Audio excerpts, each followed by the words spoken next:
Hello, this is College Note. Today we have Professor Dornsife from Johns Hopkins. Hi. Hi. Hi, can you tell us a little bit about yourself? Sure. I am with the International Development Program at Johns Hopkins University School of Advanced International Studies, and I've been teaching here for 10 years. And prior to that, I was on the board of directors representing the United States at the Asian Development Bank based in Manila in the Philippines.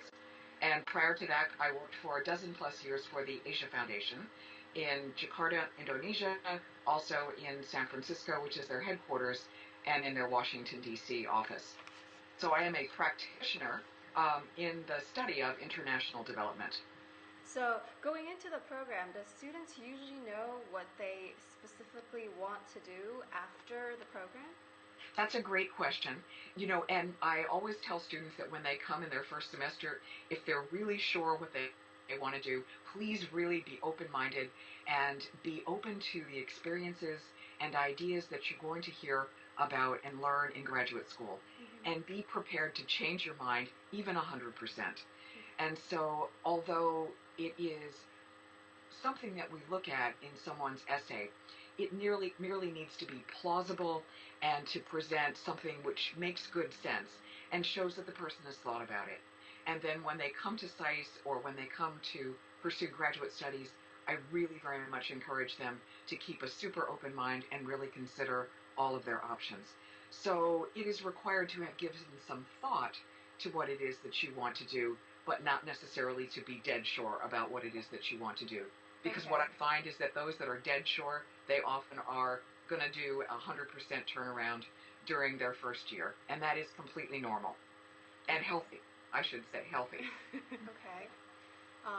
Can I ask about the classroom environment a little bit? Sure.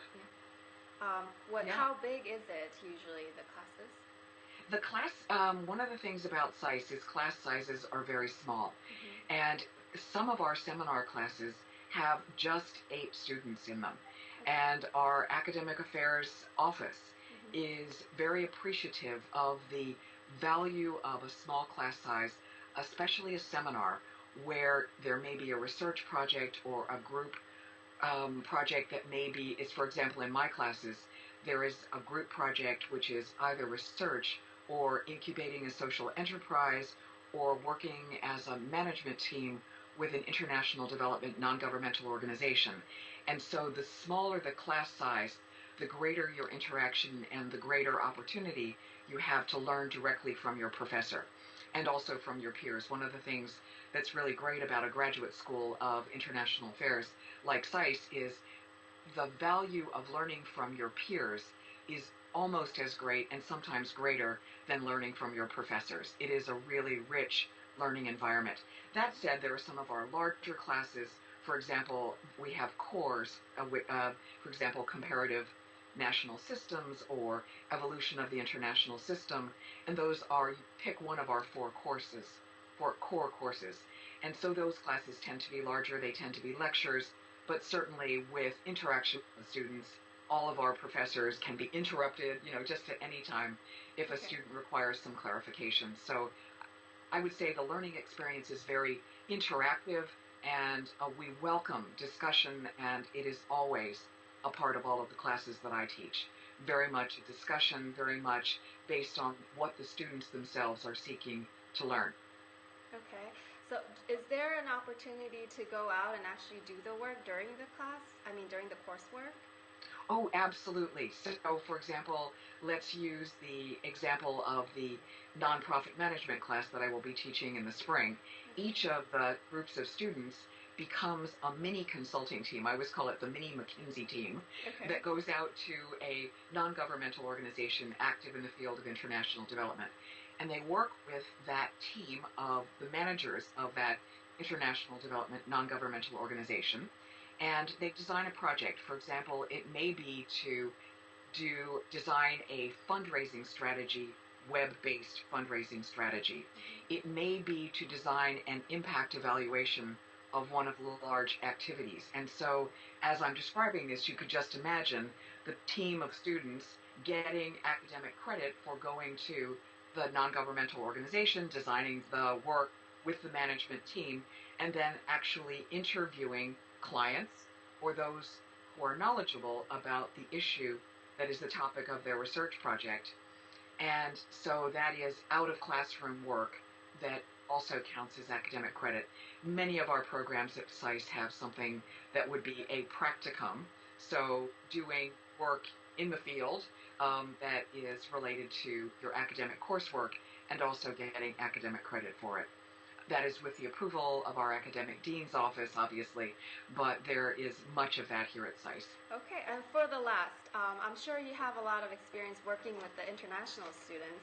What Yes. would be some of the stuff that they can bring into the campus to make it more rich? Oh, that's a great question. Our international students add so much. As you know, this is a school of advanced international studies, and what would a school of advanced international studies be without students from around the world? So they bring their language skills, their understanding of different problems around the world. They bring their prior experiences in other settings, not the United States, not Washington, D.C., that really enrich the classrooms, that enrich the learning experience.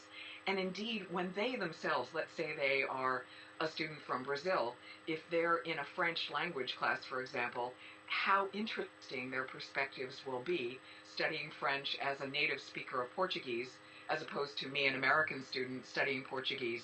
How interesting it is. It deepens the language study. So let's say you're in the Introduction to Development class, and we're talking about a case I teach. One of the cases that I teach in our Introduction to Development is on Malaysia during the Asian financial crisis, and it is so interesting to see students from especially the Asian region that were themselves young adults or perhaps teenagers during the Asian financial crisis to bring their own perspective to really corroborate the points that I'm making about the depth of the impact, for example, on loss of income and the severity of the crisis in terms of people's lack of access to educational opportunities. And so they deepen and add their own experiences that make it not theoretical, but make it a real live situation that they have personal experiences. So they are very, very important to the learning experience, and I think they get a lot out of it too, because it's gratifying for them to share their experiences. Indeed, it's gratifying for all of our students to share their experience, but in particular, our non-American students are a great part of our student body and very valuable to all of us. Well, thank you so much for your time today, Professor Dornsife. Oh, you're very welcome, and I very much encourage your students to consider us for their graduate education, and I would look forward to meeting them if they happen to be in DC. We often meet with prospective students, and we would very much welcome them to come by and meet us and maybe sit in on one of our classes.